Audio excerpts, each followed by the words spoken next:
पुनमक अखोई फंक्शन असी हौनबा तंजा अदु लौजगे अदुना समेन मनुंगदा खंगलकनबा निसिंजरी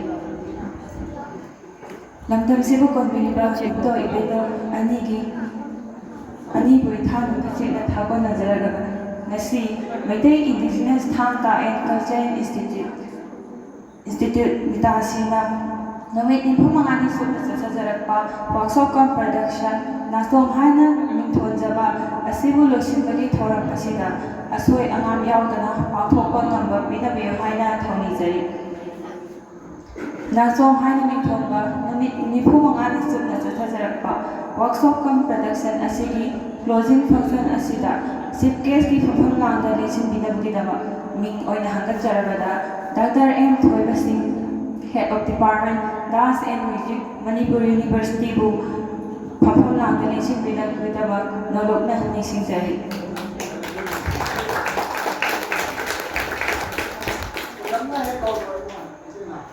लोइनाना पर्सनल की फफम लांदा लेचिन बिदम गिदमा मिंग ओइना पंजरबदा गुरु के एस होशंदा Meitei Director Mitasi State Kalak Academy Awardee Busu Fafam Landa Nation Binabgidabak Nolokna Nation Jari Mathang Asidi Guest of Honor की Fafam Landa Nation Binabgidabak Ming Oya Bajarabada Oza Uthemangi Singha Manipur State Kalak Academy Awardee Busu Fafam Landa Nation Binabgidabak Nolokna Nation Jari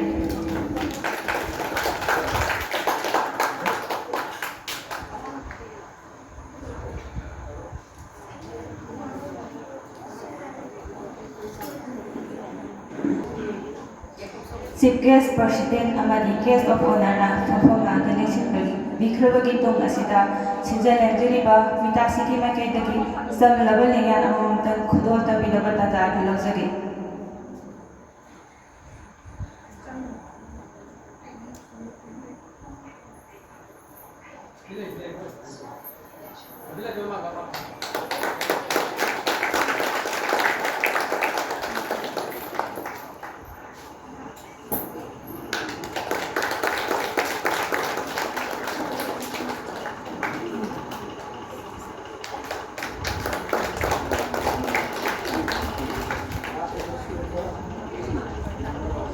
Numidi Pumani Subna Sakajarapa, Workshop Production Asigi, Lucian Bagi Thoram Asibu, Take the Kaitana, Pathum Nabagidaba, Chief Guest President Amadi, Guest of Honor, Oza Ahumbu, Maira Sukat Binabagidama, Nolokna Nisijani.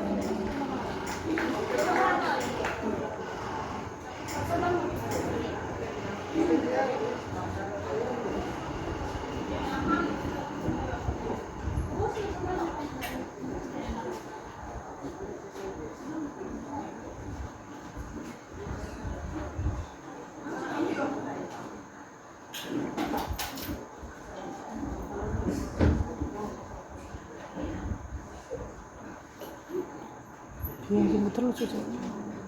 비행기 왔다 못 타고.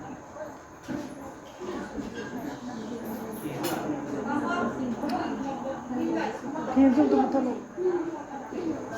비행정도 못 타고.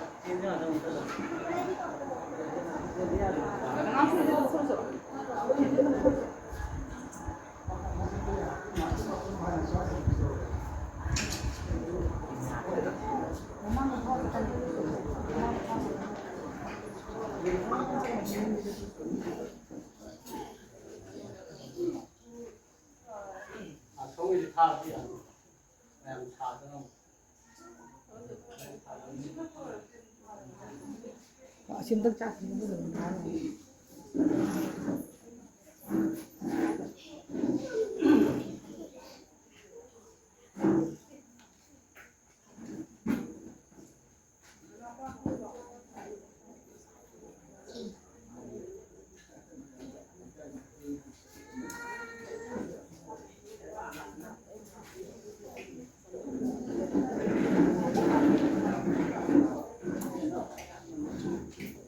Thoram Makha Jatijar Oina, Oza Motum Wagi Chandra Mendeki, Benasi Sub Lominesi.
ꯇꯦꯛꯂꯕ ꯀꯥꯏꯗꯕ ꯀꯨꯝꯖꯥ ꯀꯨꯝꯖꯥ ꯈꯨꯗꯤꯡ ꯑꯁꯤꯒꯤ ꯄꯥꯡꯊꯣꯛꯆꯔꯤꯕꯁꯤꯕꯨ ꯄꯥꯡꯊꯣꯛꯄꯛꯅꯕ ꯄꯤꯅꯕꯤꯔꯝꯃꯣ ꯍꯥꯏꯔ ꯄꯂꯦꯝ ꯉꯥꯡꯂꯧ ꯊꯥꯗ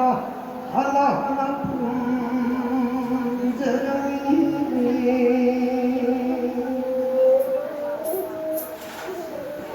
Sina apani on basile mawani kumar ganda thabal panjalu hai hanas huwa haya hanas mitam jai hai komri pani haya komri mani hai sas haya ne haya sas hai haya haya haya he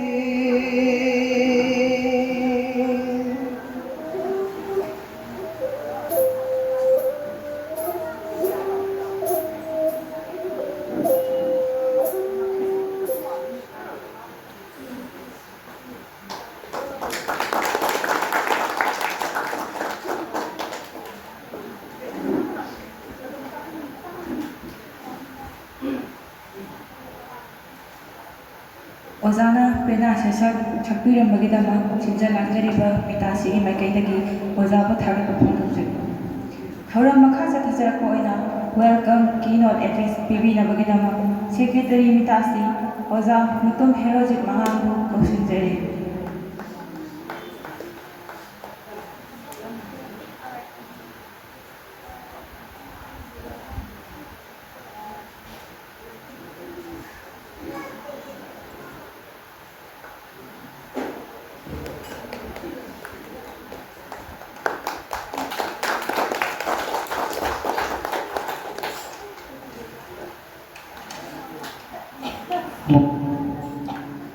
ꯑꯍꯥꯟꯕꯃꯛꯇꯗ ꯂꯝꯗꯝꯁꯤꯕꯨ ꯀꯣꯝꯕꯤꯔꯤꯕ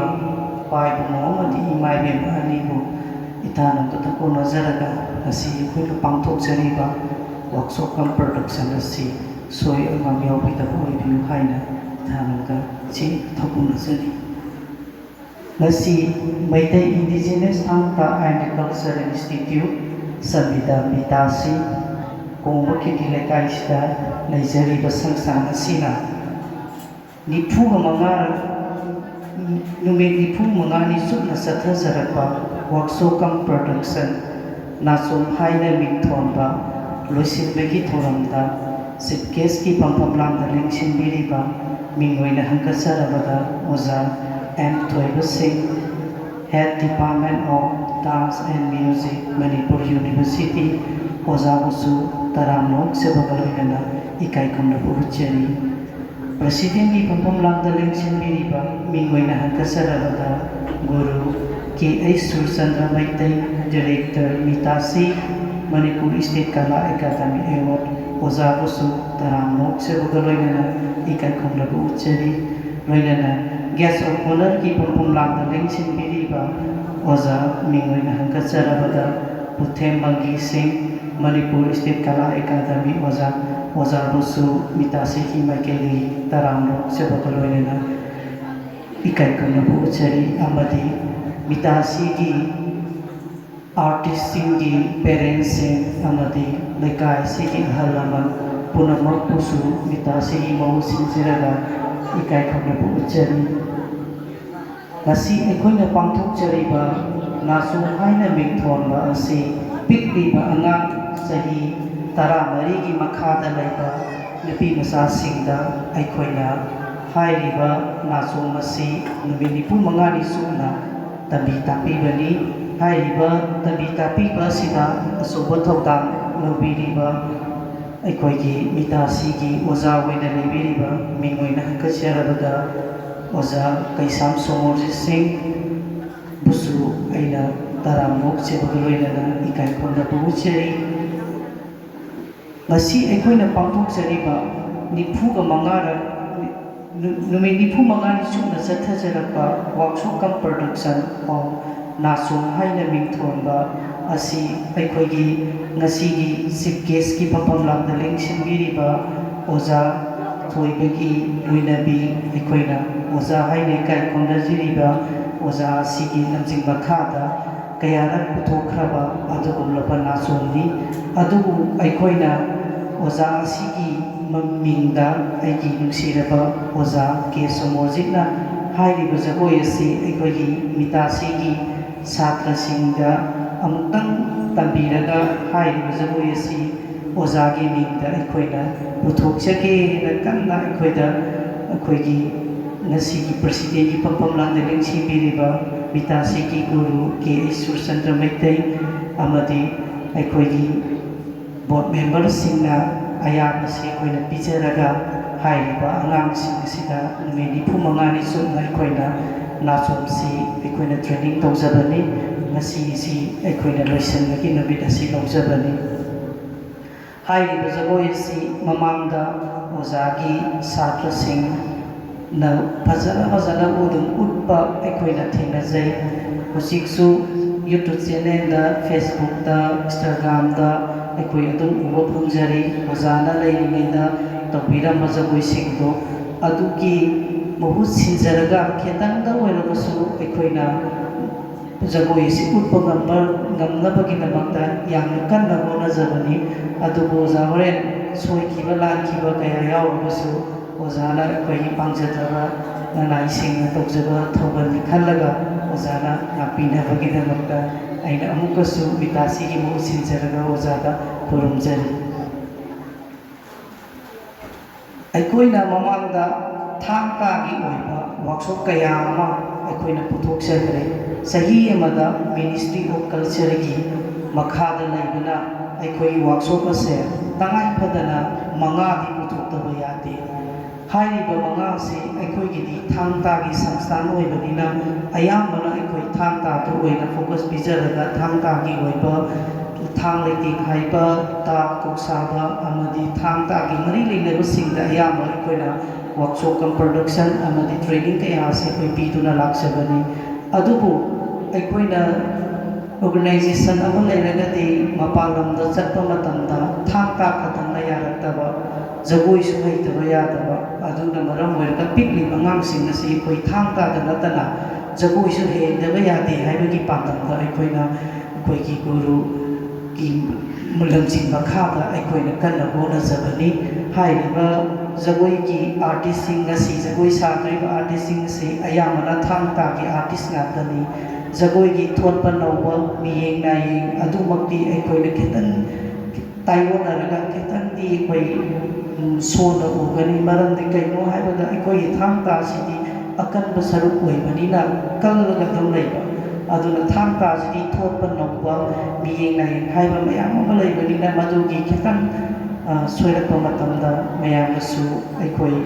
तौजरिबसि खितंदा नोंतौ सोइखिबदा वारौदोइनि अदुना वारौदनबगिदमक्ता अइ हाना मांजौलना तिबिरिबा ख्वाइ पुनमक्ता अइना हाइजरि अखोइना पांथोकसरिबा पांदमसि चहि खुदिंगी अखोइ पांथोकसगनि हाइरिबा production असे अखोइ पुथोक्तबा यादबा ओइबना अखोइ जगोइ नत्रगा थांता अखोइ अदुम अखोइ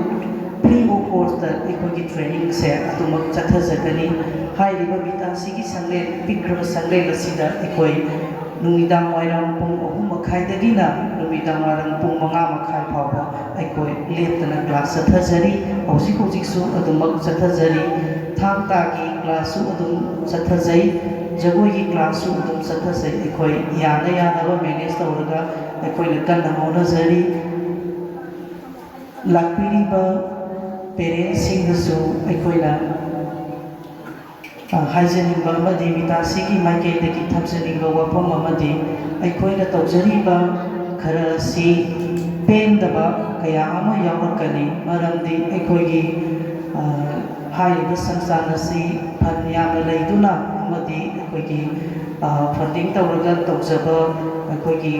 संस्थान नते मरमदि ministry of culture ना अखोइदा सेंटन खरा पिबिरगलगा मदुना अखोइगी सहीसिगी ओइबा तौदबा यादबा मखोइगी थबक थौरमसिग अखोइ लेतना पांथोकजबनी अदुगा अखोइना आर्टिस्टसिंगी अखोइगी programme अमलबा हाइबदी मितासी असिगीदमक्ता programme सत्पीरिबा आर्टिस्टसिंगदा अखोइना artist कौबिरिबा ऑर्गेनाइजेशनसिंगना अखोइदा नमजबा Kharga अदुम पैसा पिबिरई पैसा असि अखोइ मितासीगी संस्थान खतंग ओइजदे चलीबा आर्टिस्टसिंगदसु अखोइना शेयर तौजरगा ꯑꯩꯈꯣꯏꯒꯤ ꯐꯟ ꯑꯣꯏꯕ ꯃꯈꯣꯏꯗꯒꯤ 10%ꯒꯨꯝꯕ 20%ꯒꯨꯝꯕ ꯑꯩꯈꯣꯏꯅ ꯂꯧꯍꯧꯔꯒ ꯃꯤꯇꯥꯁꯤꯒꯤ ꯐꯟ ꯑꯁꯤ ꯑꯩꯈꯣꯏꯅ ꯇ꯭ꯔꯥꯏ ꯇꯧꯖꯕꯅꯤ ꯑꯩꯈꯣꯏ ꯐꯟ ꯌꯥꯝꯅ ꯂꯩꯗꯅ ꯑꯗꯒꯤ ꯑꯩꯈꯣꯏ ꯃꯔꯥꯡ ꯀꯥꯏꯅ ꯄꯩꯁꯥ ꯅꯨꯡꯁꯥ ꯂꯩꯗꯅ ꯐꯪꯁꯟ ꯑꯁꯤ ꯑꯩꯈꯣꯏ ꯁꯤꯟꯖꯕ ꯅꯠꯇꯦ ꯃꯤꯅꯤꯁꯇ꯭ꯔꯤ ꯑꯣꯐ ꯀꯜꯆꯔꯒꯤ ꯏꯟꯁꯇ꯭ꯔꯛꯁꯟꯒꯤ ꯃꯈꯥꯗ ꯑꯩꯈꯣꯏꯅ ꯇꯧꯗ ꯌꯥꯗꯗꯅ ꯑꯉꯥꯡꯁꯤꯡ ꯑꯁꯤ ꯍꯩꯍꯟꯗꯕ ꯌꯥꯗꯦ ꯇꯧꯗꯕ ꯌꯥꯗꯦ ꯍꯥꯏꯗꯨꯅ ꯑꯩꯈꯣꯏꯅ ꯀꯟꯅ ꯍꯣꯠꯅꯖꯕꯅꯤ ꯃꯁꯤꯗ ꯑꯄꯦꯟ ꯑꯄꯦꯟꯗ ꯂꯥꯛꯄꯤꯔꯤꯕ ꯄꯦꯔꯦꯟꯁꯁꯤꯡꯅ ꯊꯤꯕꯤꯒꯗꯕ ꯑꯃꯨꯛꯀꯁꯨ ꯅꯤꯡꯁꯤꯡꯖꯔꯤ ꯍꯣꯔꯦꯟ ꯑꯩꯈꯣꯏꯅ ꯖꯒꯣꯏ ꯑꯁꯤ ꯎꯠꯂꯛꯄ ꯃꯇꯝꯗ ꯁꯣꯏꯈꯤꯕ ꯂꯥꯟꯈꯤꯕ ꯌꯥꯎꯔꯕꯁꯨ ꯔꯨꯄꯥꯏ 10 ꯇꯤꯟꯕꯤꯔꯤꯕ ꯄꯨꯝꯅꯃꯛꯅ ꯉꯥꯛꯄꯤꯒꯅꯤ ꯍꯥꯏꯅ ꯊꯥꯒꯠꯆꯔꯤ ꯃꯌꯥꯝ ꯄꯨꯝꯅꯃꯛꯄꯨ ꯑꯃꯨꯛꯀ ꯍꯟꯅ ꯈꯨꯔꯨꯝꯖꯔꯤ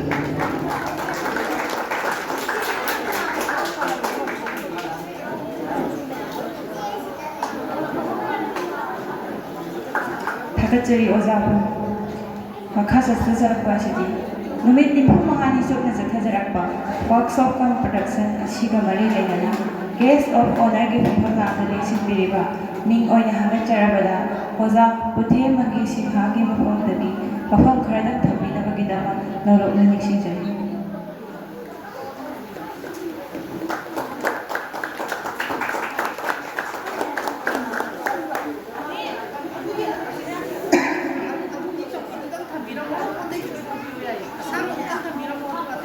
Hello.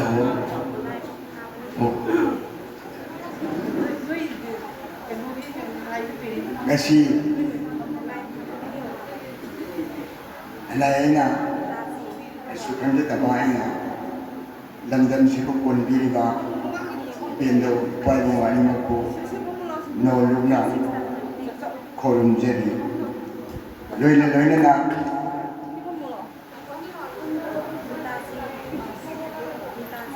Lingwiriba, CPS Wibigidoriba, Dr. M. Thomas Simo, Head Department of Dance and the Music, Manipur University, Busu, Aina, no Lugna Ikalpuna Chedi, Loinana, K.S. Surchandra Maite, Director Mitasi Busu, Aina, no Lugna Ikalpuna Chedi. Loina na lengwi nakliba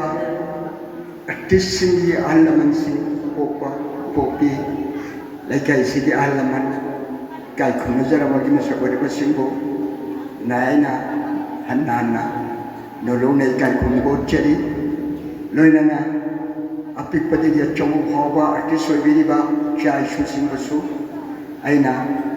hanna ikai khunna botcheri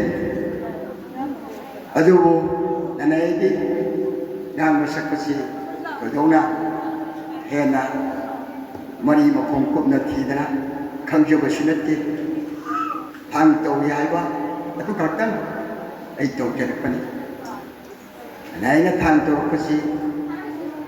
1960 gi April tang 13 gi hoi jaurana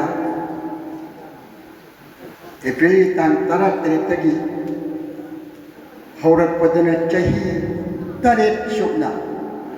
ai oja lai tigraba lai oiraba airaudagi ji mingoina palle Golgeswar Sharma loinana mahaki mayamba Ibosna Sharma loina lai tigraba airaudagi Sharubam lay laiba mawon sitam jarai loina awzaira mot kala samjarai hidap photo wana thelen laiba idau tarango ayo jana pobiraga mahaki manakta marak he wari wako kala tapirami jadi kage pari jadi lai hitre Madam Mamada Daroga Hina Kamari Police Taraga Nipan Kagayama Matamda was she when you were a kid in the Tapirami Mami Manikan Kawi Masulai Wikre Mongwanda Tat Sharon Hi Maram Kla Tamjarai Aduna Aina Nasidi Laiva Chai Shusi लाइगुमलबा ममा मपासिंग फम लाइजनी बदि थांग ता तौबाय बसी मरम अनि थोक चली वारी ओइना तौबा तंबा ले चेन चोंबा प्रैक्टिकल ओइना तंबा अदु ओजा सिंना तापिरम मतमदा ngawja loina khangida badi thang le te ngai bai tra ta khau sa bai tra phuna bai tra thang he ba ya hari wo phamji oja sing na tapiram badi oja patta gina tana ayam na tapiram ni theory hai badi niti niyom dudi phajana boy bada sing da tham practice to bada chipa chimpa pu ba ya diga thang chungoi ta chung पायरगा फिफम का कोना बियें नाय साजत इजत हारि बसिंसी थामदि लारना चही अहुमदा मपुंग फान हाइबदा वाय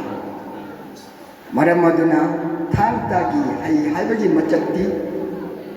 critical थांग दु करमायना होरई करम बल्ला ये हक के होरकुनो मी मतमदा होता पुरा हाइबसी बा नीति नियम मैम जिना थियोरी होइबो अइबदा ओइना लेरम अदुबो हौजिक तक किरिबदी प्राइवेट स्कूल ना हांदोखरे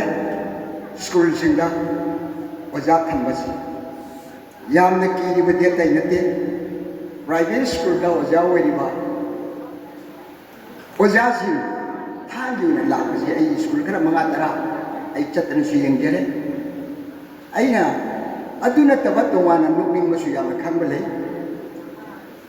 नसाई एनी संस्था लमदा इंस्टीट्यूट लमदा थांग खर तममगा कवो कवो तममगा वरी वखों शु खरगई जो तम वकुम तौबा अदुगा मखोइना अचौ अचौबा नुंगाई नुंगाइबा येंबदा नुंगाइरबा अको याना फाइटिंग्स फाइटिंग सिदी सेंक्शन है पब्लिकेशन तौनबनी खबर गुम्बनी थाम तौगे है खंगनबनी और अदुना थामग चुंगोय मग योलमग थांजौग पारगा तामग थांग पारगा यानबसिना थांग है बदिया मरमदि एखोइना जो फंगम अहुम मैना चलिबा पोसी यामनरे मसी मतम अहुमगी साथेक हाइबदि अयुक निंदा मंगांग लुवांग खुमनगी हाइरिबा सिगी मिंखै लोनगी मतुंगिना खोंगम अहुमसि पोगलाई हाइबदि तंबी थांगी ओइना येंगगना पाखंबगा सना मैरेन सिदबगदा अटिंको मरु सिदबना मालेम लेशा लेते हाइदना पाखोन सिरि मालेम लेशा लेते मसी हौरक मतमददी तौथिंमा हाइना सुखानी बिदौ पाखंग बसिना अंगांग होय मासी यामना सानबा पाम यामना करि हाइतारे हुजिक हारगा चुम Chumna यामना Chumna ngausanabagumba haiba adumai haiba tare mayam bungna semaiba lambi thong temaka mayam mana sum mahu leitinga haiba potu lai saglon lorga thugai bana khang namakta dana mahangna ating ko barusi da wakat pai bongo inauna aina semaiba posi mateng pamai mata chumai tawre adudi nanga thing ma ya ma se nanga thing da hai adu sum sum hen ne leiting gai oi na malem leiting gai oi na koi samai roji ching da man da di ji yin si sadu jaga adu di yam lai bani akoi da jam lai ni eta marap na long ho ra bung bung ning gai ba asi yam nai khoi ba da je sudum thoi adu mai na thogar ko ma da are adudi hai da thang sigi leiting hai ba thang hai ro si kanada tambi re ating ko maru si da bana koi di kena ta nong thang lai chum thang nong thang lai ma si tambi he mak ko sumai tau na malem lai sem lai ti ma ko ma tam da koi di kena pakhang bana साइन mummy को पानी थे कावे जावे कम यहाँ थुगाए नंगना चुंग निमित की मसेता मचू तरेत है अदुगी मचू तरेत तो नो जम जम तांग खांग खांग चुम थांग ने सुथो बनी चपमान बमचू अदगी निमित युग पर मतंगा नो शेलकवा ताक मतंगा थबी में सादबी है शायद में मतंगा हाई बा कोई बसी थोड़ी अदुगी मस्जिद तगी नंगना मचू तरेत की फिजोल लौरो अदुगी मतंगा खोंफम अहुम हौरिबा मतम अहुम दगी थोखिबा पोतुगे बुंगमदुदा थान बि जगोय असेंग जगोय सुमाय तौरगा तौथिंगमांगु ममित मना थाहनना माबु फाजल्लो अदुगी मतमदुदा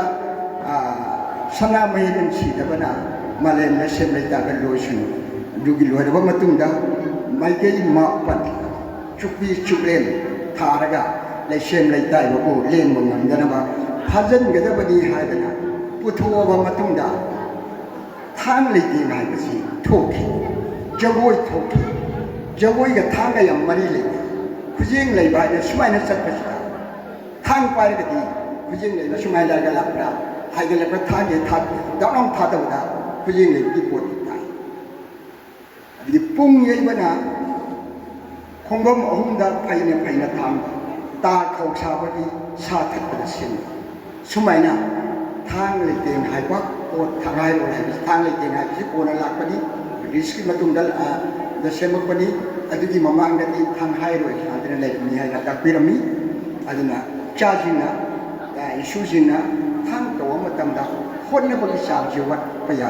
loina chatnabi sajat niti wangang sha lamchat beba yamna tangai khati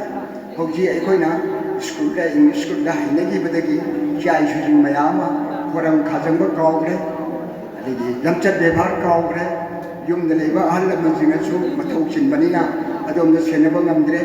aduna maram waraga khudi chatnabi ahal manji lamchat beba phajaba mayan se mang ge daina pakate adugo थांगी तागी तमनिबा स्कूल जिंग नत्रगा संस्थान जिंग सदी मधु चप चाने नहीं अदगी जगोई शेषो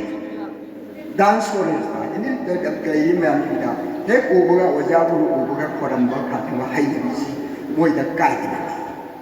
अदुने मरमरगा थांग तासी यामदा कांदा बको सोयरमनी मरमदी मतमंग मणिपुर दा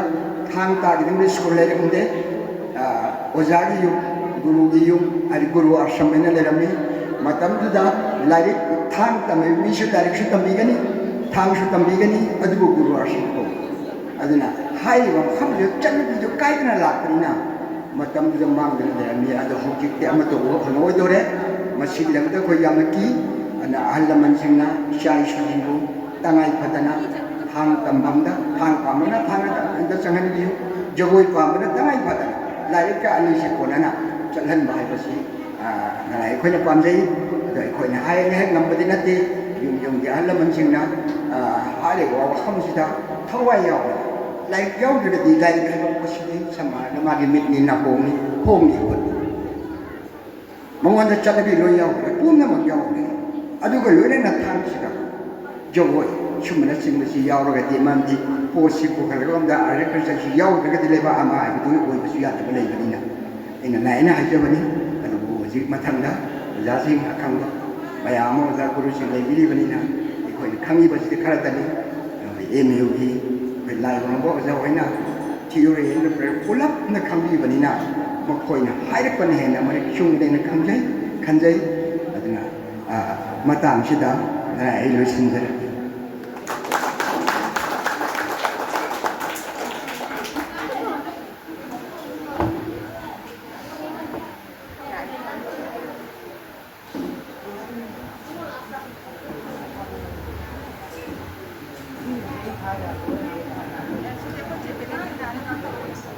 Hagacheri ojabu amal yamlaba wafam kaya thambiramagidamata mathang asidi chief guest ki phupam lamda lection biriba ming oina hagajarabada Dr. M. Thoiga Singh ojabu su wafam khaidin thambiramagidamata lorupna lekshinjari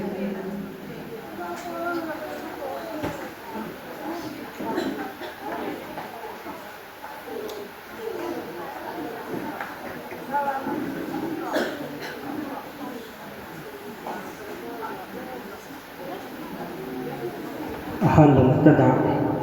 ꯂꯝꯗꯝꯁꯤꯕꯨ ꯀꯣꯟꯕꯤꯔꯤꯕ ꯏꯕꯦꯟꯗꯧ ꯊꯃꯣꯏꯅꯨꯡꯗ ꯀꯣꯟꯖꯔꯒ ꯉꯁꯤ ꯃꯩꯇꯩ ꯏꯟꯗꯤꯖꯤꯅꯁ ꯊꯥꯡ ꯇꯥ and cultural institute ꯑꯁꯝꯕꯤꯗ ꯃꯤꯇꯥꯁꯤꯅ ꯅꯨꯃꯤꯠ 45ꯅꯤ ꯆꯨꯞꯅ workshop ꯄꯥꯡꯊꯣꯔꯛꯄꯒꯤ closing ꯐꯪꯁꯟ ꯑꯁꯤꯒꯤ ꯉꯁꯤꯒꯤ ꯄ꯭ꯔꯦꯁꯤꯗꯦꯟꯠꯀꯤ ꯐꯝꯐꯝꯂꯥꯡꯗ ꯂꯦꯡꯁꯤꯟꯕꯤꯔꯤꯕ ꯏꯀꯥꯏ ꯈꯨꯝꯅꯖꯔꯤꯕ KH Surchandra Meitei director Mitasi Manipur state Kala academy ꯑꯦꯋꯥꯔꯗꯤꯕꯨ ꯑꯍꯥꯟꯕꯃꯛꯇꯗ ꯏꯀꯥꯏ ꯈꯨꯝꯅꯕ ꯎꯠꯆꯔꯤ ꯑꯗꯨꯒ ꯒꯦꯁꯠ ꯑꯣꯐ ꯑꯣꯅꯔꯒꯤ ꯐꯝꯐꯝꯂꯥꯡꯗ ꯂꯦꯡꯁꯤꯟꯕꯤꯔꯤꯕ ꯏꯀꯥꯏ ꯈꯨꯝꯅꯖꯔꯤꯕ ꯑꯣꯖꯥ ꯄꯨꯊꯦꯝ ꯃꯪꯒꯤ ꯁꯤꯡ ꯃꯅꯤꯄꯨꯔ ꯁ꯭ꯇꯦꯠ ꯀꯂꯥ ꯑꯦꯀꯥꯗꯃꯤꯕꯨꯁꯨ ꯑꯩꯅ ꯏꯀꯥꯏ ꯈꯨꯝꯅꯕ ꯎꯠꯆꯔꯤ ꯑꯗꯨꯒ ꯂꯣꯏꯅꯅ ꯑꯁꯤꯒꯨꯝꯂꯕ ꯋꯥꯔꯛꯁꯣꯞ ꯀ꯭ꯂꯣꯖꯤꯡ ꯐꯪꯁꯟ ꯑꯁꯤꯗ ꯕꯥꯔꯇꯣꯟ ꯐꯪꯗꯨꯅ ꯂꯦꯡꯕꯤꯔꯛꯂꯤꯕ ꯑꯣꯖꯥ ꯒꯨꯔꯨ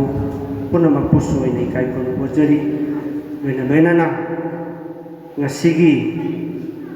ꯋꯥꯔꯛꯁꯣꯞ ꯑꯁꯤꯗ ꯄꯥꯔꯇꯤꯁꯤꯄꯦꯟ ꯇꯧꯕꯤꯔꯤꯕ ꯁꯥꯇ꯭ꯔ ꯁꯥꯇ꯭ꯔꯤꯁꯤꯡꯒꯤ ꯄꯦꯔꯦꯟꯠꯁꯤꯡꯕꯨꯁꯨ ꯑꯩꯅ ꯏꯀꯥꯏ ꯈꯨꯝꯅꯕ ꯎꯠꯆꯔꯤ ꯑꯃꯗꯤ ꯁꯥꯇ꯭ꯔ ꯁꯥꯇ꯭ꯔꯤꯁꯤꯡ ꯃꯔꯨꯞ ꯃꯄꯥꯡ ꯄꯨꯝꯅꯃꯛꯄꯨ ꯑꯩꯅ ꯏꯀꯥꯏ ꯈꯨꯝꯅꯕ ꯎꯠꯆꯔꯤ ꯑꯍꯥꯟꯕꯃꯛꯇꯗ ꯑꯩꯍꯥꯛꯅ ꯑꯁꯤꯒꯨꯝꯕ ꯅꯨꯃꯤꯠ 45ꯅꯤ ꯋꯥꯔꯛꯁꯣꯞ ꯇꯧꯕꯒꯤ ꯀ꯭ꯂꯣꯖꯤꯡ ꯐꯪꯁꯟ ꯑꯁꯤꯗ ꯑꯩꯕꯨꯁꯨ ꯁꯔꯨꯛ ꯌꯥꯍꯟꯕꯤꯕꯒꯤꯗꯃꯛꯇ ꯉꯁꯤꯒꯤ ꯃꯤꯇꯥꯁꯤꯒꯤ ꯑꯣꯔꯒꯅꯥꯏꯖꯦꯁꯟꯒꯤ ꯀꯃꯤꯇꯤꯕꯨ ꯑꯩꯅ ꯑꯍꯥꯟꯕꯃꯛꯇꯗ ꯊꯥꯒꯠꯄ ꯐꯣꯡꯗꯣꯛꯆꯔꯤ ꯃꯃꯥꯡꯗ ꯑꯩꯈꯣꯏꯒꯤ ꯃꯤꯇꯥꯁꯤꯒꯤ ꯁꯦꯀ꯭ꯔꯦꯇꯔꯤꯅ ꯉꯁꯤ ꯄꯥꯡꯊꯣꯛꯂꯤꯕ ꯀ꯭ꯂꯣꯖꯤꯡ ꯐꯪꯁꯟ ꯄꯥꯡꯊꯣꯛꯂꯤꯕ ꯅꯨꯃꯤꯠ 45ꯅꯤ ꯆꯠꯊꯔꯛꯂꯤꯕ ꯋꯥꯔꯛꯁꯣꯞ ꯑꯁꯤꯒꯤ ꯃꯔꯝꯗ ꯃꯔꯤꯛ ꯆꯨꯝꯕ ꯃꯌꯥꯝ ꯑꯃ ꯊꯝꯕꯤꯈ꯭ꯔꯦ ꯍꯥꯏꯔꯤꯕ ꯅꯥꯆꯣꯝ ꯑꯁꯤꯒꯤ ꯃꯇꯥꯡꯗ ꯑꯩꯍꯥꯛ ꯍꯥꯏꯐꯦꯠ ꯃꯌꯥꯝꯗ ꯁꯝꯂꯞꯄ ꯋꯥꯔꯣꯜ ꯑꯃꯇꯪ ꯊꯝꯖꯒꯦ ꯅꯥꯆꯣꯝ ꯑꯁꯤ 1996-7 ꯑꯗꯨꯗ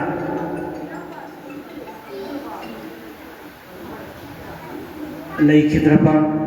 ꯑꯩꯒꯤ ꯃꯤꯁꯦꯁ ꯂꯇꯥ ꯊꯧꯅꯥꯎꯖꯝꯅ ꯀꯟꯅ ꯍꯣꯠꯅꯖꯗꯅ ꯂꯩꯈꯤꯗ꯭ꯔꯕ ꯃꯅꯤꯄꯨꯔꯒꯤ ꯁꯛꯅꯥꯏꯔꯕ ꯊꯤꯌꯦꯇꯔ ꯄꯥꯔꯁꯣꯅꯦꯂꯤꯇꯤꯁ ꯑꯣꯖꯥ ꯁꯔꯨꯈꯥꯏ ꯏꯕꯣꯇꯣꯝꯕꯤꯒꯤ ꯂꯝꯖꯤꯡ ꯃꯈꯥꯗ ꯂꯩꯈꯤꯗ꯭ꯔꯕ ꯑꯩꯈꯣꯏꯒꯤ ꯄꯨꯡ ꯌꯩꯕ ꯃꯍꯟꯇ ꯁꯔꯃ ꯑꯃꯗꯤ ꯂꯩꯈꯤꯗ꯭ꯔꯕ ꯕꯤꯔꯃꯪꯒꯣꯜ ꯃꯦꯀꯣꯂꯥ ꯅꯥꯆꯣꯝ ꯁꯅꯥꯂꯩꯄꯥꯛ ꯅꯥꯆꯣꯝ ꯑꯥꯔꯇꯤꯁꯀꯤ ꯃꯇꯝ ꯑꯃꯒꯤ ꯁꯩꯔꯥꯡꯕ ꯑꯗꯨꯒ ꯏꯟꯁꯇ꯭ꯔꯨꯃꯦꯟ ꯄꯥꯏꯕ ꯑꯁꯤꯒꯨꯝꯕ ꯑꯣꯖꯥꯁꯤꯅ ꯌꯥꯝꯅ ꯀꯟꯅ ꯍꯣꯠꯅꯖꯔꯕ ꯃꯇꯨꯡꯗ ꯑꯁꯤꯒꯨꯝꯂꯕ ꯑꯩꯈꯣꯏꯒꯤ ꯅꯥꯆꯣꯝ ꯍꯥꯏꯔꯤꯕ ꯃ꯭ꯌꯨꯖꯤꯛ ꯑꯁꯤ ꯁꯦꯝꯖꯕꯅꯤ ꯍꯥꯏꯔꯤꯕ ꯅꯥꯆꯣꯝ ꯍꯥꯏꯔꯤꯕ ꯑꯁꯤ ꯃꯁꯤꯗ ꯇꯣꯉꯥꯟ ꯇꯣꯉꯥꯟꯕ ꯑꯩꯈꯣꯏꯒꯤ ꯅꯦꯁꯅꯦꯜ ꯏꯟꯇꯦꯒ꯭ꯔꯤꯇꯤꯒꯤ ꯃꯁꯛ ꯑꯗꯨ ꯁꯥꯒꯠꯄ ꯑꯗꯨꯒꯨꯝꯕ ꯃ꯭ꯌꯨꯖꯤꯛ ꯑꯃꯅꯤ तोान तोानब जाति मैम पुनसलगा अपुनब इंडिया सेमगुमना तोान तोानब नाचोम फज फजब अगांब असंब अंगौब मखल मखल मैम पुनसलगा नाचोम सेमगुमना फजरब खेन खेनब मचू कया की फिजत कयाना पुनसलगा फजरब नाचोम सेमगुमना अदुगुंबगी वाखलोंदा थमजरगा अदुगुंबा अखोइगी नाचोम मसी सेमजखिबनी नाचोम मसी अखोइना इंडिया की मफम पुनमक्ता हाइबा ताई masi yamna pamnaba music ama oina masi su launari aduga saurangna masi Indira Gandhi gi leigidraba Indira Gandhi gi mapu kumongi palan tawbadasu masi gi isai sida page tawraga Northeast da leiba 7 sister haitare state taret asigi tongan ba artisting yauraga maku akoi gi artisting sin maku thanaga sigumba nasu masi utkrabani adu danatana Albas Education Foundation da akoina makoi gi da leiba satha mayam ama workshop tawraga masi akoi gi Bengaluru da su dum utkrabani Bhopal da su masi workshop tawraga Bhopal da su masi hairiba nasu masi utkrabani Patna da su akoina workshop tawraga hairiba akoi gi kainosi utkrabani Katra da 2016 dagina 2021 bauda Katra gi Vaishnav Devi gi magi Navaratna festival da saruk yaraba adugumba akoi penosing ni akoi nachum ni adu danatana akoi Surat da Gujarat da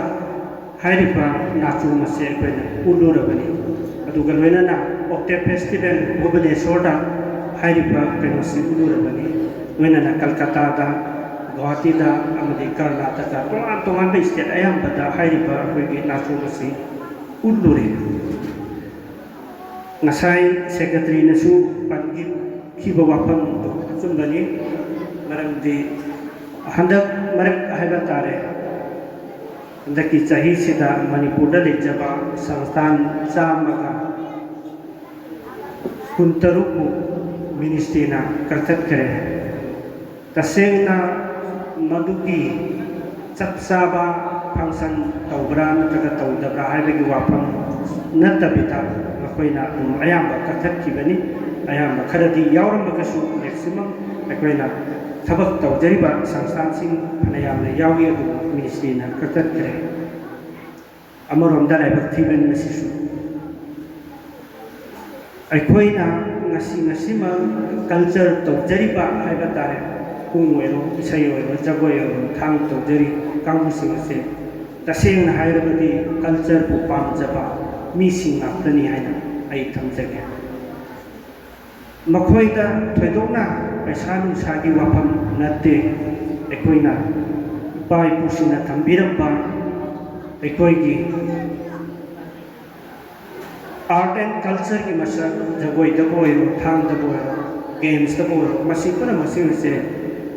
paisa paiba boro grade oiba kangu nati masi ayamba tamna de aduga thoina su khandu de makoi gi de khajektang chawrakpa da mapam da chalaga lai tamna kiba halakan da foreign gi nature puraga lappa ngaptani aduna ngasimak akoi gi Manipur gi culture ngakchari bisidi siguma culture tawjari ba kangu singsina akoi gi culture se ngaktu ngasi pawa thamdana akoi na prithivida sak takpegi achoba mafam mamakan ngami base ngasi culture tawjariba sigumba sansthan mayam sing amagi ojaguru mangda leksin biribo ojaguru sing ngasi ga achoba thawdang lei haiba wafam se ai thamjani karigumba sansthan ama lingkhatpa tarabadi tangai phadana thang khaktana su yarakta masi jagoi isai tongan ba akoi ki lamdam sigi oiba lai haraugi oiba rastela gi oiba tongan ba kaya su tai phadana hei tabaya tabagi thaudang aduni masai secretary na su panbiki badu ai su admaina lawje maramdi akoina hauji India khaktana natana prithvi gi mafam punamakta akoina karigumba festival ama tawrapa matamda jagoi oirabasu Manipuri jagoi khatana tana tongan be Indian gi classical dancing kudamoina Bharatanatyam Kathakali Odissi Mohiniyattam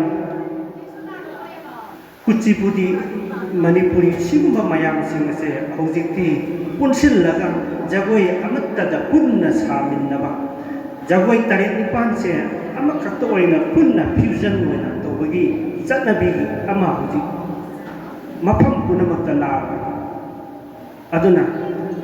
अदु खक्ति वाफम नत्तबदा तंगाई Fadna एकोइना करिगुम्बा programme अमा सेनबा मतमदा तंगाई फदना थांग खक्तना नत्रगा जगोई खक्तना यारक्तबा मसी पुंजल्लगा head मपुंग फाबा programme अमा ओइबा याबगी अदुगी पांदमदुदा जी अखोइगी मसी पुथोकदोरिबा नाचोम हाइरिबसिसु मदुगी पांदम अमा ओइना अखोइगी संस्थान असिना लोखलपा सोइदना ओइरंगनी हाइना आइना थाजै ngasiगी workshop असिगी मरुएना Tapi तंबीरिबा अखोइगी अइगी दिनाव हाइबा तारे कैसाम सोमोरजित मासी अदुम जगोई सैदा थवाई यावजबा अदुगा मदुदसु ngaujaba मिसकमनि महा अखोइगी संचाली हाइदना ए सेंटर फॉर परफॉर्मिंग आर्ट आउबा मनक्ता लेबा संस्थान असिदसु हा के अचौबा मयाम ममाना अखोइना बांग्लादेश तगी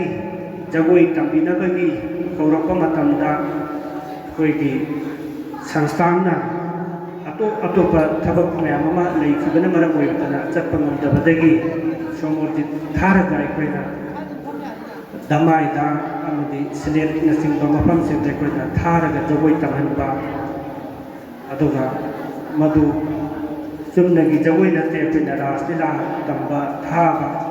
मसिदा माना अचौबा माइ पाक पुरखिबा दुगुंबा इनाव अमनि मा दुम कोनबा कनबा जगोई बु नुसिजबा अदुगा अखोइगी कल्चर बु यामना पामजबा अदुगुंबा हाइरिबा नाचो मसी मा कयारक हन्ना अखोइगी संचालीगी कतरागी प्रोग्राम द महा कयारक हन्ना उठखरबा यावजबा अदुगुंबा ओजामनि अदना हांना सिगुंबा थौदांग असि लौरगा नुमित निफुनि मंगानी चुपना आइकन वर्कशॉप तौरगा पिकिबा अंगांसिंग सिता तंबीदना सिगुंबा नाचो असि अमुक हन्ना संस्थान सिदा अनोबा मपु अमोइना मसी पुथोपिरपगिदमा आइना मापु थागतपा फोंदोकजरी अदुगा आइना हाइजनिंबा वाफमदी संस्थान अमा लिंखलपा सिदा तोंगान तोंगानबा पेरेंट्स सिंसिना मखोइ मखोइगी मचा मसुसिंग करिगुंबा तमननबगी थारकपा मयाम अमने संस्थानदा फनयामना अखोइना तमकसु तंगाई फदना अखोइना पुंसिगी ओइना अखोइना काउरोइदबा वाफम अमखक्ति अखोइना विद्या तंबा हाइबसे संस्थानदा तमगे तमसु लनाई ओइना तंबा मतमदसु अखोइना तंगाई फदना अइना तमजरिबा विद्या दुगी अहोबदा सोइदनमति अखोइना गोरीरगा ओजा अमदा अइना पामजबा अइना नुसिजबा मसक नाइबा ओजा अमदा गोरीरगा सोइदना तंबिनबा आई हाइजगे मरमदी करिगिनो हाइरकांदा विद्या तंबा हाइबसे ममा मपा की अचौब थौदांग ममा मपा की थौदांग याउदना अखोइना छात्र से मपुंग फाबा ngomoi मरमदी छात्र दुगी होनजबा ममा मपा की अदुगुंबा होननबगी मागी इन्फ्लुएंस हाइतारे मागी अदुगा ओजा दुगी कथुपगी नसर अहुम से पुनसिल्लगा अदुगुंबा छात्र से मपुंग फागदरे अदुना ताई फदना अखोइना विद्या मदा जगोई तमगे हाइरबसु थांग तमगे हाइरबसु इसै तमगे हाइरबसु एनी विद्या म तमबा मतमदा अखोइना थाइनोइदगी हौना चलरगा अखोइना बोरीबगी मसकसे सोइदना तोबियो हाइना आइना थमजगे बोरीबसिना कयाम यामना छात्रदा कानबगे ओजादा कानबगे अमसु छात्रदु दा ओजादा अमदी पुनमक्ता ममा मपादा मसिगी कानबा वाफम खरा आई थमजनिंगी मरमदी ओजादुगी मफमदा माना पोक्चरबसु सात्रा मागी मचादु सिनगदोरिबनी ngasiदगी nangi nacha nanai oiraga mabu makhu makut paiduna tapi tambiduna mimang thopa ngamba oinanaba aina nangi nafamda sinajarabani haibu wafamse sinadana nangna thopa ma ta tamu khara hairaga thado turadu tawra haina haibase wahi chin haidu oina tawba yadaba aduna sigumbagi baikya yawdana wazabuna su thabak tawbu ngandaba aduna tangai padana bori daga aikoina oza khallaga tamagadi chhatra aduna su mahaki chhatra se macha dagi hena luna tawjaribani ma mama suni mapa suni marup suni oza suni guru punamakni aduna mama mapa da haiba yadaba wa mayam ama guru da mana hairakadari guru duna su mangoda talakadari aduna aikoina sigumba aikoigi parents amati ojaga leinaba mari parents amati chhatra singa leinariba mari mayam singse mase aikoina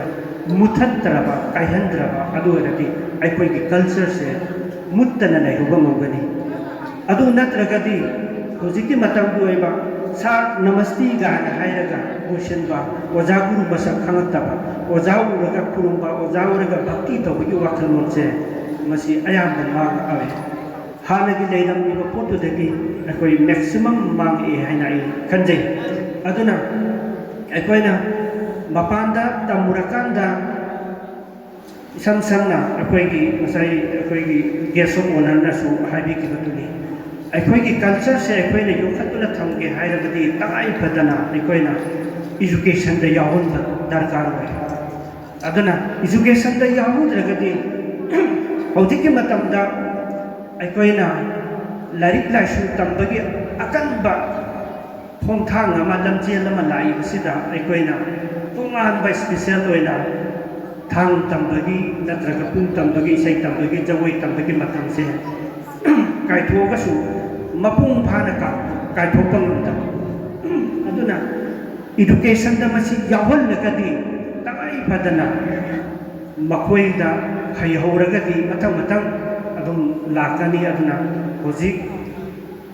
matam kharagi matung dadi masi khare hena sangsil lakani haibu wafam do ai thamjani aduga amuksu akhoi masen marakta bap tanada bakharasu dum leitaba nate yamna kuirabada 1975 tagi hona akhoi ki jagoi saigi syllabus se class 19 da yawraga leitare 11 12 da su yawraga leire adubu akhoi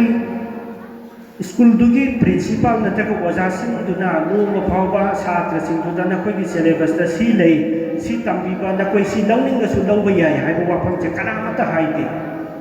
adu syllabus da dum leijabani maram maduna jagoi sai tawjari ba kampu sing se madugi sangnaba gap ama lehorabani aduna samna hairabada akoi gi manipur da haitare jagoi sai tambiba academy budi 1974 da gi tamba hojara ga su chapchana aikoina formal education ki mong da lakpa gan manipur university da dance department hodori basisu 2005 dagi adadagi manipur university of culture hodori basisu 2015 dagi hodor mani yamna thenge mani adubu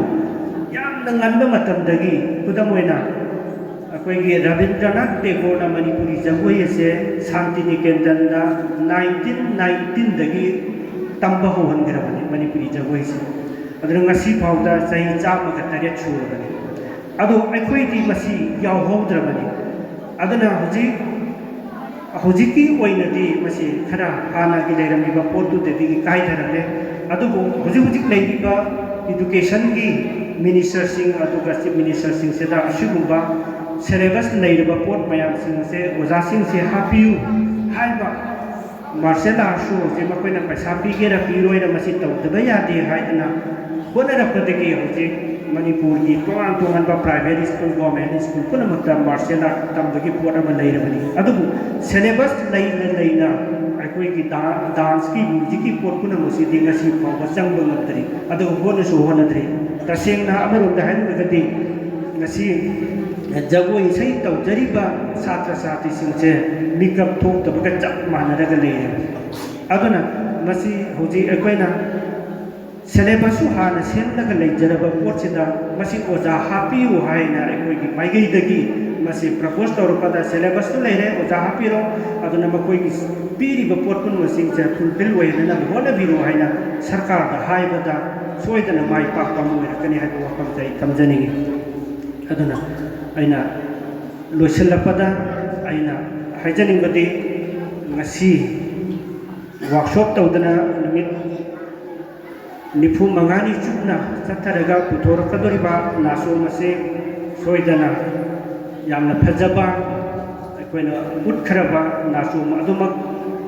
soidana oiragani haiba wafam to ai thamjaningi aduga sidana tana patung dasu tongan ba अखोगी मैतैगी लेजरीबा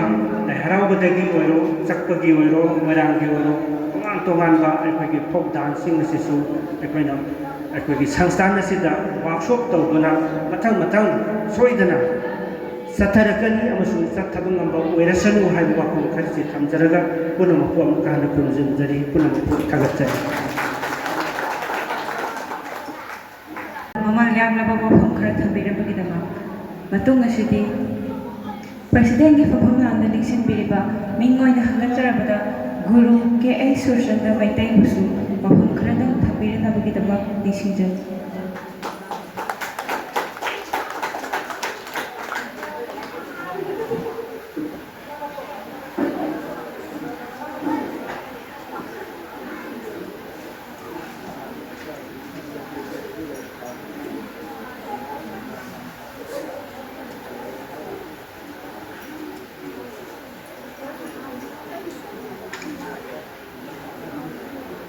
असीगे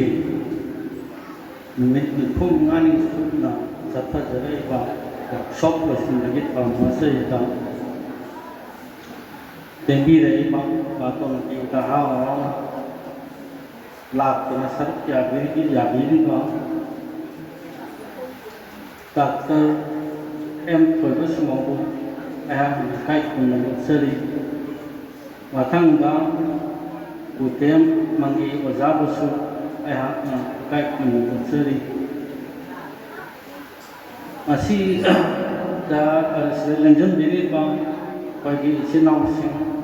ge ai ge satra sing mayam punam samna jalaga ayakna kai kunu seri yamna sauraba yamna india ge mafam kyada sat khaba yang masak jaboi naso mai ngasi kasi thangkana numit pum ngani pumna sathar pa asida pagi ngang sena ka su khadi khajab dikhar warane ayu kunje adu कोई फजगरवा कोई India की मफम क्या था Korea से क्या था वो उत्पी वो प्ले ऐसे कितना वर्ष तब वो पंजे से याम नवाए ना जा डॉक्टर जा अहम काय पुन चरी नवी निपुम आने चलना पुनर्ज दुनिया उठोक्शन पन्नासों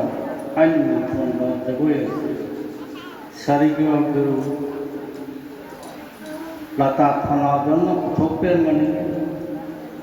mafam kya ka putre guru si yoga parni jagoi guru ni mana puthokpiramba nacho maina mingthon da jagoi si itasi thang thana amuk na puthokna miyam gi ema da sirani jagoi si priyati dance ni jagoi si da manipur gi lai harauba राष्ट्रीय अमध्य अथोपा state कदगी folk music Kharag लोइना पुथोपनी सागतपनी जगोइसिदा गुरुसिना मरुइना इसे अमक background music ओइना मते मते हापिरमी थांगोलदो मया थौना थांगो सिनी सिंदा थौना पीबा music नि will shall overcome someday. We shall overcome someday. होनाबर लेपलबदी नोंमदि सोइदना माइ पाकनी हाइबनी जगोय सिगी अरोय बगी music सी लगोंग मोट संजरी आचिगिदमका गुरुगी मफमदा फुरुमजरी अदुगा अतोपा अफम अमना जगोय तमजगी हांगदा तमजगी लापीबा सात्रसिंदा निजन सेन हागी ओबा फिलोजदी कल्चर सेबु योखचाबनी लापीनिंबा सात्रसिंग मरुमपांसिंग लोइना लापीबिदा कोइना तराम तराम मोक्चगनी मसी हारका मयाम पुनम फुरुमजरी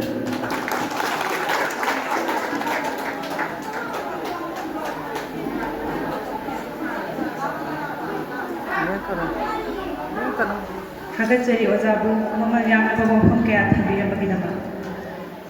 मतुंग तारकपा असिदि vote of thanks पिबिदबगिदमा छंगलेन असिगी सीनियर आर्टिस्ट ओइना लेबिरिबा सलाम मेलोडीबु स्टेज मथक असिदा कौशनजरी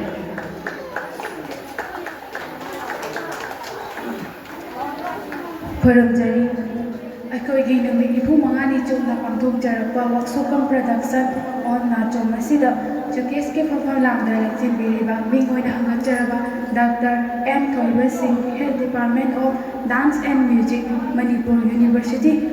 असिना थौरम असिबु मपुंग फाहनबदा अचौबा थौदांग लौबिबगिदमता थागतपा फोंदोकजरी अमदि प्रेसिडेंट की फफम लांगदा लेचिबिरिबा pi Surchandra Meitei director मितासी Manipuri state कला अकादमी अवार्डी असिबुसु मितासी माइकैदगी थागतपा फोंदोकजरी लोइना लोइना गेस्ट ऑफ ऑनर की फफम लांगदा लेचिबिरिबा ओजा पुधेम मंगी सिंह मणिपुरी स्टेट कला अकादमी अवार्डी असिबुसु थौरम असिदा मतम कया काइथोपिदुना थौरम असिबु मपुंग फाहनबगिदमक थागतपा फोंदोकजरी अमदि मितासी की सीनियर आर्टिस्ट अमदि जूनियर आर्टिस्ट लोइना पेरेंट्स अमदि लेकाई के अहल लमन सिंबु थौरम असिबु मपुंग फाहनबगिदमक थागतपा फोंदोकजरी लोइरकपदा हौबदगी थौरम असिबु हौबदगी लोइबा फावबा वीडियो रेकॉर्ड तौबिदुना मणिपुर पुंबदा मसक तांगलेबा थौरम असिबु हेना पिबिबगिदमकता प्रेस मीडियाबुसु मितासीगी माइकैदगी थागतपा फोंदोकजरी मयाम पुनमकपु खुरुमजरी नाचोंगी वारी इथिंगदा नाचों सिबु सिबिरंदा आदिबा लता थमाजंगी स्टीम इंदन हाइजकी ओजासी दिसेंबर तांग मंगा 1964 का ताइबान मसीद खोंता रखी जून था 2021 मसागी अनाबा मरमदिना ओजासी ताइबान पानी थांगी ओजासी जगोई सेबिलाबदा मणिपुर जेल डांस अकादमीदा डिप्लोमा अमदी पीजी खुंफान तम लोइना मतंगी अखंग है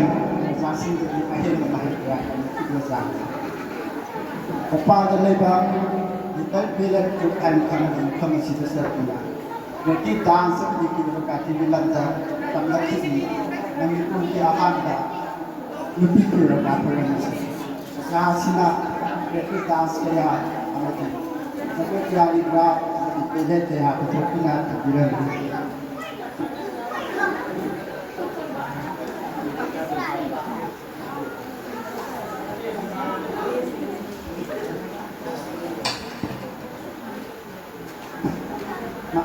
Azasi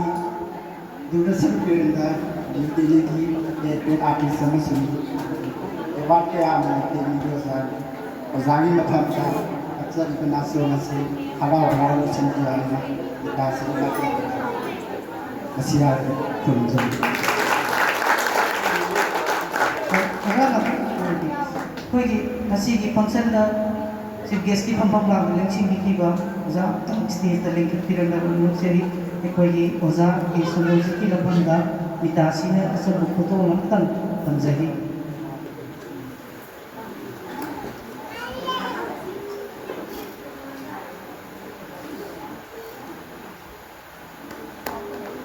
ꯁꯤꯒꯤ ꯑꯣꯖꯥ ꯆꯨꯃꯣꯔꯗꯤꯁꯤ ꯍꯧꯖꯤꯛ ꯃꯩꯇꯩ ꯏꯟꯗꯤꯖꯤꯅꯁ ꯅꯦꯁꯅꯦꯜ ꯗꯤꯁꯇ꯭ꯔꯤꯛꯀꯤ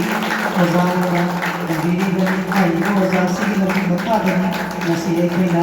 ꯅꯥꯆꯣꯡ ꯍꯥꯏꯅ ꯃꯤꯡꯊꯣꯟꯕ ꯖꯒꯣꯏ ꯑꯁꯤ ꯃꯤꯌꯥꯝꯒꯤ ꯃꯐꯝꯗ ꯎꯠꯊꯣꯛ ꯇꯝꯖꯒꯗꯧꯔꯤꯕꯁꯤ ꯊꯥꯒꯠꯆꯔꯤ ꯑꯣꯖꯥꯕꯨ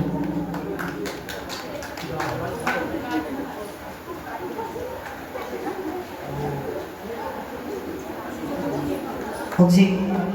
ꯑꯩꯈꯣꯏꯒꯤ ꯄ꯭ꯔꯣꯒ꯭ꯔꯥꯝ ꯃꯈꯥ ꯆꯠꯊꯖꯔꯛꯄ ꯑꯣꯏꯅ ꯅꯨꯃꯤꯠ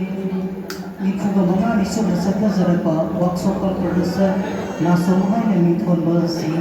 ꯃꯤꯌꯥꯝꯒꯤ ꯃꯐꯝꯗ ꯍꯧꯖꯤꯛ ꯈꯨꯗꯣꯜ ꯇꯝꯖꯔꯒꯦ ꯃꯤꯠꯌꯦꯡ ꯇꯥꯃꯤꯟꯅꯔꯁꯤ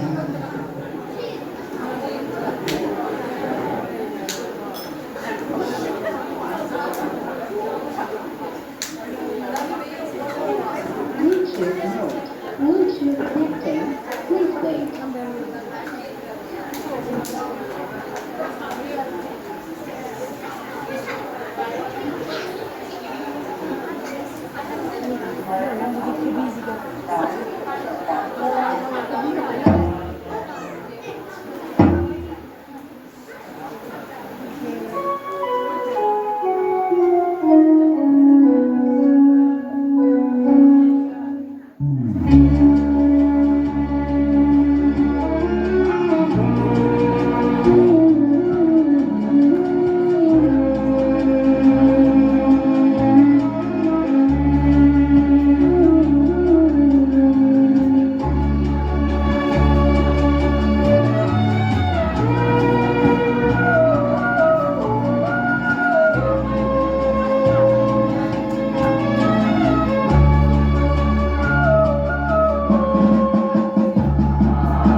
Ayo,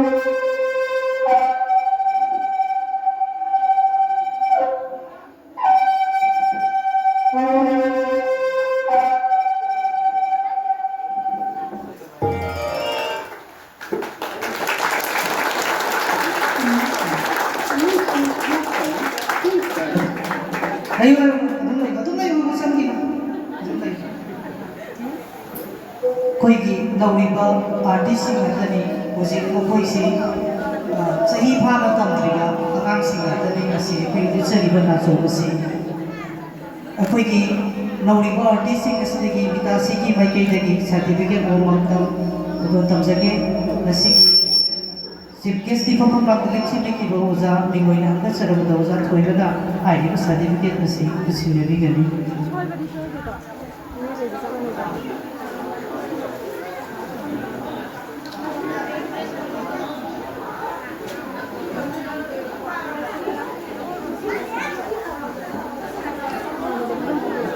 जो सर्टिफिकेट से पुल लगो उसी में बस वो कर दो मतलब तीन महीने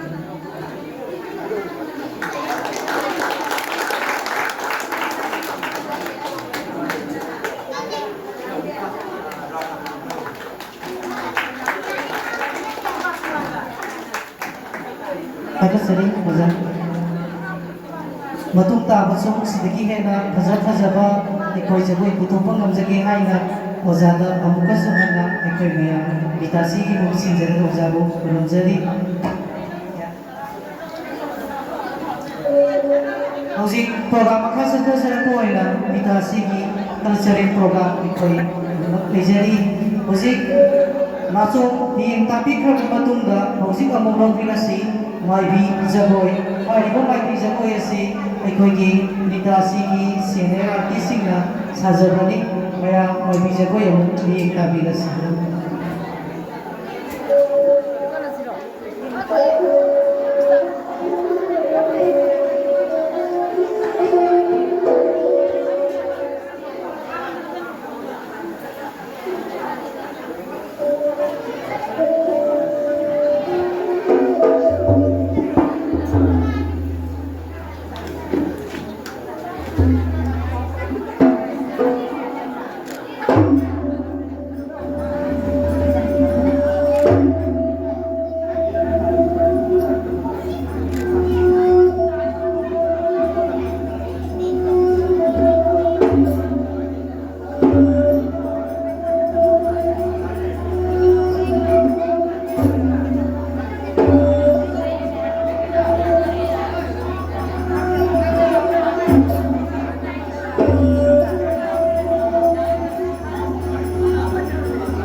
ꯑꯩꯈꯣꯏꯒꯤ ꯃꯥꯏꯕꯤ ꯖꯒꯣꯏ ꯊꯧꯒꯜ ꯐꯝꯕꯤꯒꯤ ꯀꯝꯄꯤꯇꯤꯁꯟꯁꯤꯡꯗ ꯉꯝꯖꯕ ꯑꯩꯈꯣꯏꯒꯤ ꯃꯤꯇꯥꯁꯤꯒꯤ ꯃꯥꯏꯀꯩꯗꯒꯤ ꯁꯥꯔꯇꯤꯐꯤꯀꯦꯠ ꯑꯃꯈꯛꯇꯪ ꯁꯤꯟꯅꯖꯒꯦ ꯉꯁꯤꯒꯤ ꯄ꯭ꯔꯁꯤꯗꯦꯟꯒꯤ ꯐꯝꯐꯝ ꯂꯥꯡꯗ ꯂꯦꯡꯁꯤꯟꯕꯤꯈꯤꯕ ꯗꯤꯔꯦꯛꯇꯔ ꯃꯤꯇꯥꯁꯤ ꯃꯤꯡ ꯑꯣꯏꯅ ꯍꯟꯒꯠꯆꯔꯕꯗ ꯑꯣꯖꯥ ꯁꯨꯁꯟꯗ ꯁ꯭ꯇꯦꯖꯇ ꯑꯃꯇꯪ ꯂꯦꯡꯈꯠꯄꯤꯔꯛꯅꯕ ꯅꯤꯡꯁꯤꯡꯖꯔꯤ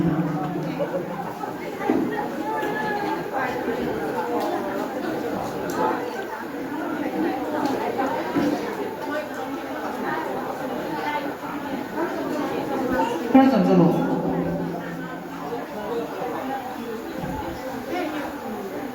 अगर चली मजा मथम सिटी इकोगी यामना नौरीबा आर्टिस्ट अमना थाम लेके हाइबा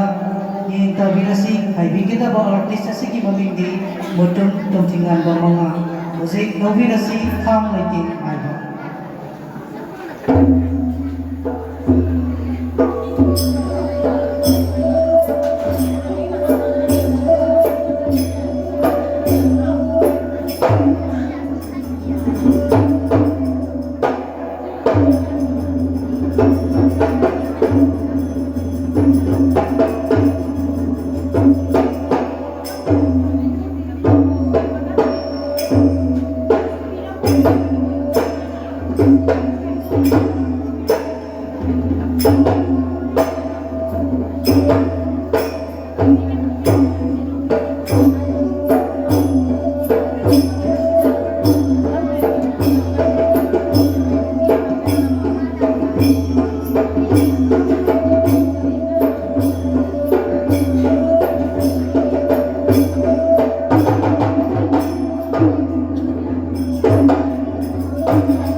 Pagkasalit ko tingnan pa ko.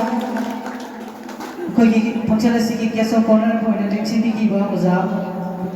ni ko na kasa uza puti mangi kogi certificate si ko to tabi na ba stage na ni ko pinag ba sinjeli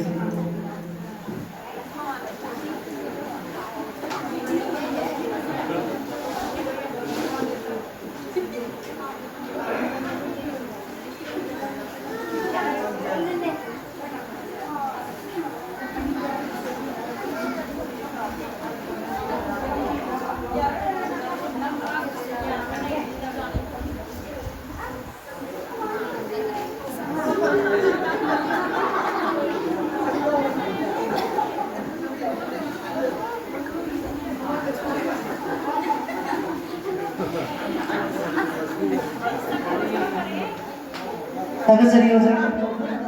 mathang jidi yang pikri ba ikoi ki mita sigi oinadi kwai dagi pikpa nupa masa ani khatang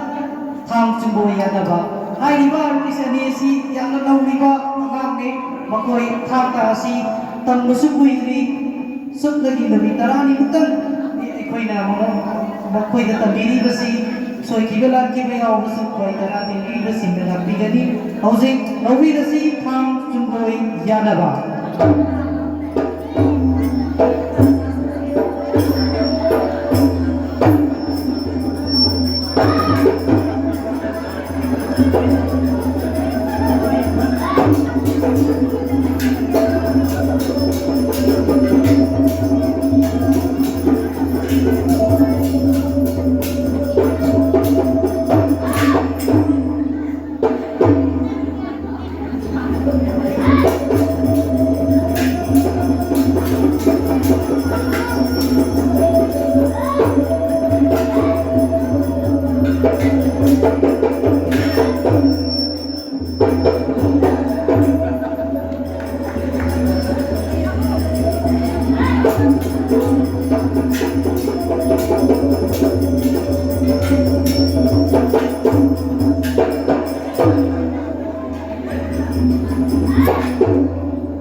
certificate mo bidong ni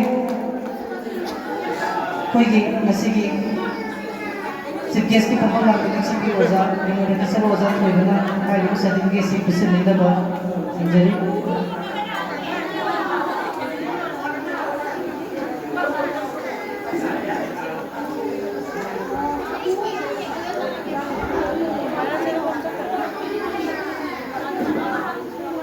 Ada seriusan?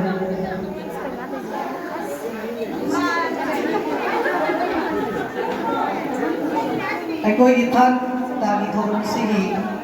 aroiba oina aikoy gi thang apunba haiba uti masa mangagi thang apunba haiba amu ni tabirasi thang apunba haiba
ꯊꯥꯒꯠꯆꯔꯤ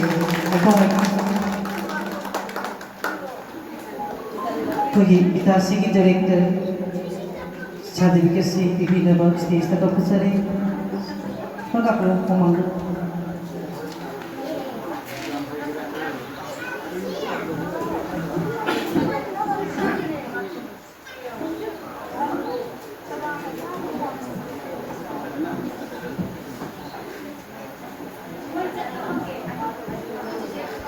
ꯊꯥꯒꯠꯆꯔꯤ ꯑꯣꯖꯥ ꯃꯊꯪꯁꯤꯗꯤ ꯑꯩꯈꯣꯏꯒꯤ ꯊꯥꯡ ꯇꯥꯒꯤ ꯊꯧꯔꯝꯁꯤ ꯃꯔꯛ ꯊꯠꯅ Manipuri classical dance ꯒꯨꯔꯨ ꯕꯟꯗꯅꯥ ꯍꯥꯏꯔꯤꯕ ꯖꯒꯣꯏ ꯑꯁꯤ ꯑꯩꯈꯣꯏꯒꯤ ꯖꯨꯅꯤꯌꯔ ꯑꯥꯔꯇꯤꯁ ꯃꯣꯅꯥꯅ ꯖꯒꯣꯏ ꯑꯁꯤ ꯈꯨꯗꯣꯜ ꯇꯝꯕꯤꯒꯅꯤ ꯒꯨꯔꯨ ꯕꯟꯗꯅꯥ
Sorry muna, ako muna.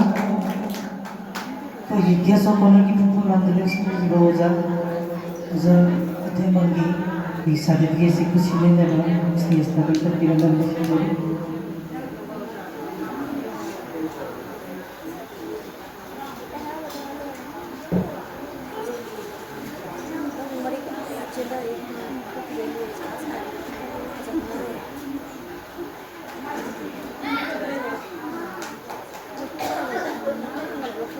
Sorry, Uza. Aku ini nifu ka mga ꯆꯨꯝꯅ ꯆꯠꯊꯖꯔꯛꯄ ꯋꯥꯔꯛꯁꯣꯞ ꯀꯝ ꯄ꯭ꯔꯗꯛꯁꯟ ꯂꯣꯏꯁꯤꯟꯕꯒꯤ ꯊꯧꯔꯝ ꯑꯁꯤ ꯑꯔꯣꯏꯕ ꯄ꯭ꯔꯣꯒ꯭ꯔꯥꯝ ꯑꯣꯏꯅ ꯃꯤꯇꯥꯁꯤꯒꯤ ꯖꯨꯅꯤꯌꯔ ꯑꯥꯔꯇꯤꯁꯁꯤꯡꯅ ꯁꯥꯖꯕ ꯊꯧꯒꯜ ꯖꯒꯣꯏ ꯑꯔꯣꯏꯕ ꯄ꯭ꯔꯣꯒ꯭ꯔꯥꯝ ꯑꯣꯏꯅ ꯃꯤꯌꯦꯡ ꯇꯥꯕꯤꯔꯁꯤ ꯂꯧꯕꯤꯔꯁꯤ ꯊꯧꯒꯜ ꯖꯒꯣꯏ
Matutang jana sira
Why